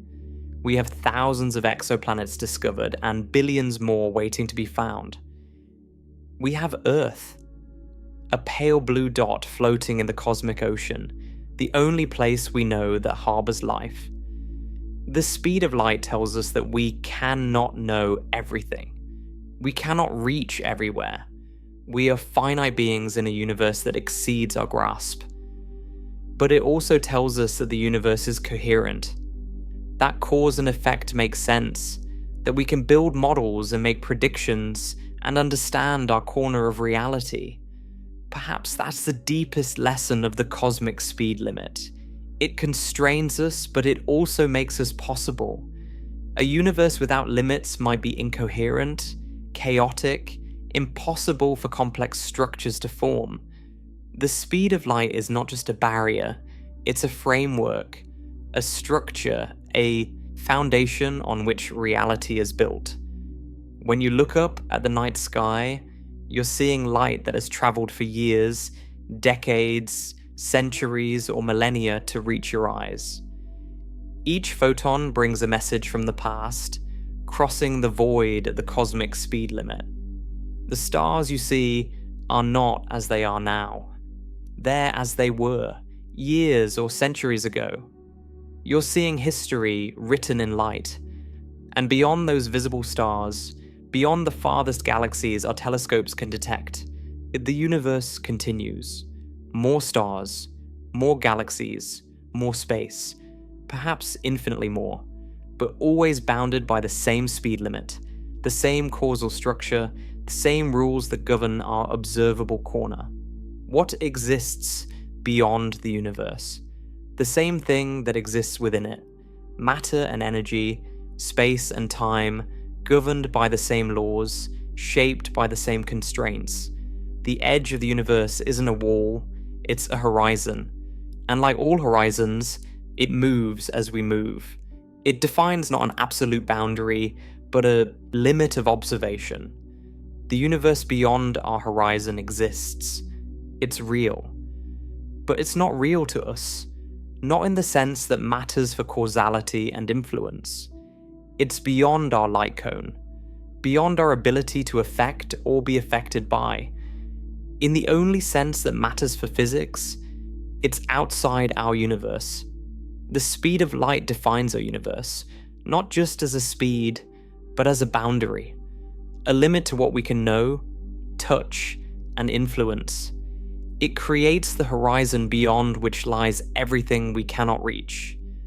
And within that horizon, we exist. Conscious beings on a small planet, orbiting an ordinary star in an unremarkable galaxy. We have figured out the speed of light. We have understood its implications. We have asked what lies beyond and understood why we can never fully know. That's not nothing. That's something remarkable. The universe is vast beyond comprehension. The speed of light ensures that we can never comprehend it all, but we can comprehend our part. We can understand our corner of reality. We can send messages to the stars, even if replies take years.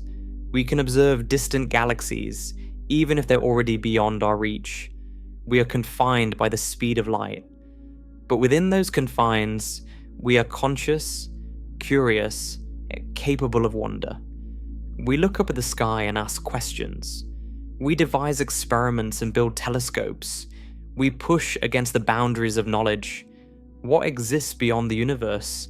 More universe, probably. Perhaps infinitely more. Perhaps other universes entirely. We don't know and perhaps can never know. But we know why we can't know. We understand the constraint that limits us.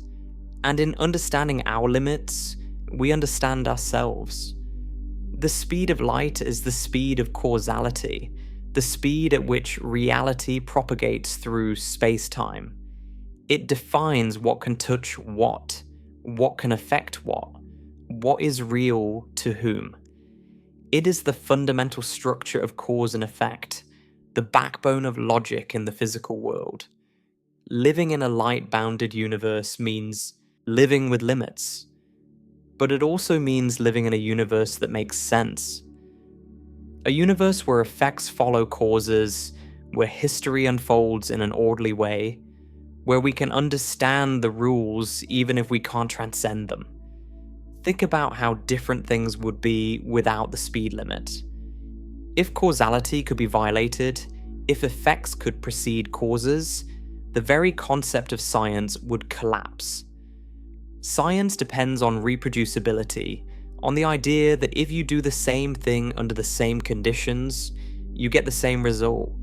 But if causality can be violated, you might get effects before causes, contradictory outcomes, logical impossibilities.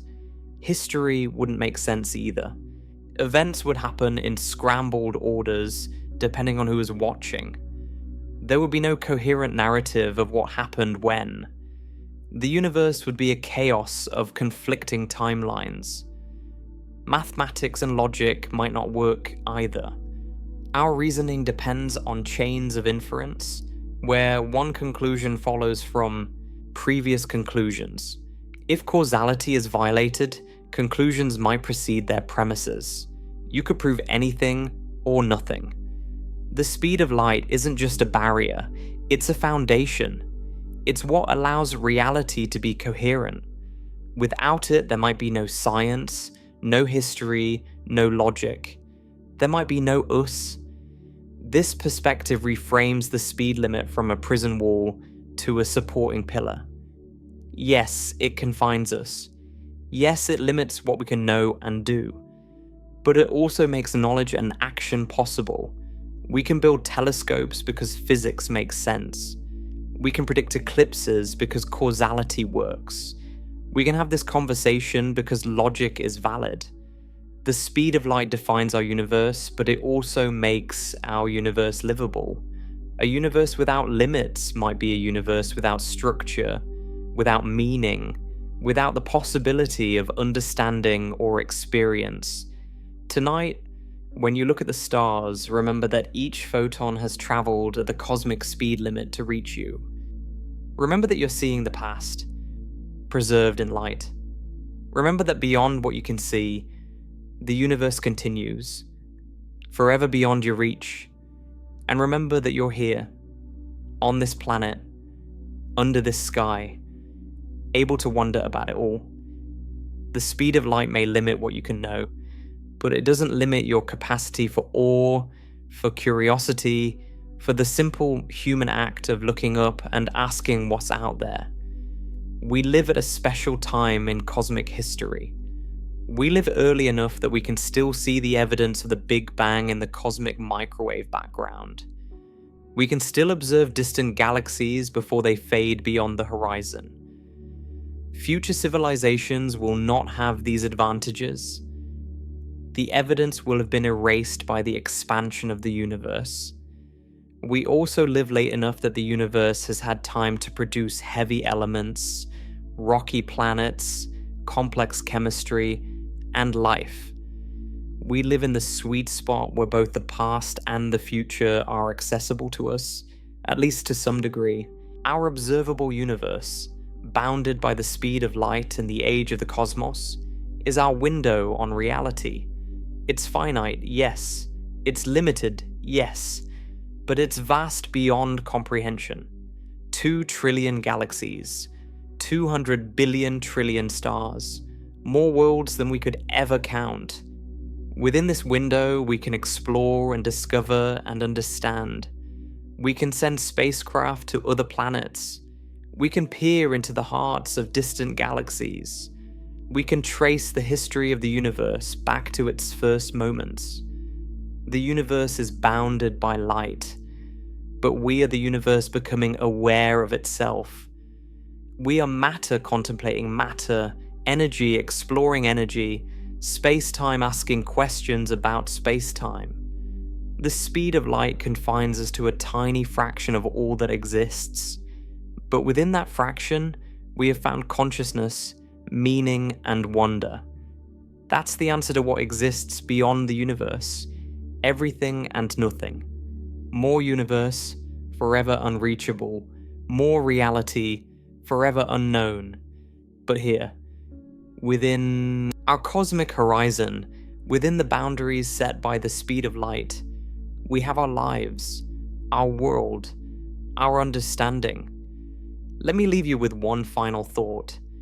The question of what exists beyond the universe is in some ways a question about ourselves. By asking it, we reveal something profound about human nature. We are not content to simply exist.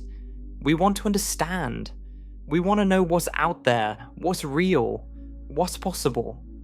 This curiosity has driven us from caves to cities, from campfires to spacecraft. It has led us to build telescopes that can see galaxies billions of light years away. It has led us to develop theories that describe the universe from the smallest particles to the largest structures. The speed of light limits what we can physically reach, but it doesn't limit what we can imagine, what we can calculate, what we can understand. Even if we can never visit a galaxy beyond the cosmic horizon, we can still contemplate its existence. We can still wonder about what's there. In asking about what lies beyond, we're participating in something ancient and human. Every culture has had creation myths, stories about the edges of the world, speculation about what lies beyond the known. We're continuing that tradition, but now armed with telescopes and mathematics and centuries of accumulated knowledge. We know more about the universe than any previous generation. We know about galaxies and black holes, about the Big Bang and dark energy, about exoplanets and cosmic horizons. Our ancestors couldn't have imagined the universe we've discovered. And yet, for all our knowledge, the mystery remains. What exists beyond? We've pushed the horizon back, but there's always more beyond it. Each discovery reveals new questions. Each answer opens new mysteries. That's the nature of exploration, whether physical or intellectual. The journey never ends. There's always another mountain to climb, another ocean to cross, another question to answer.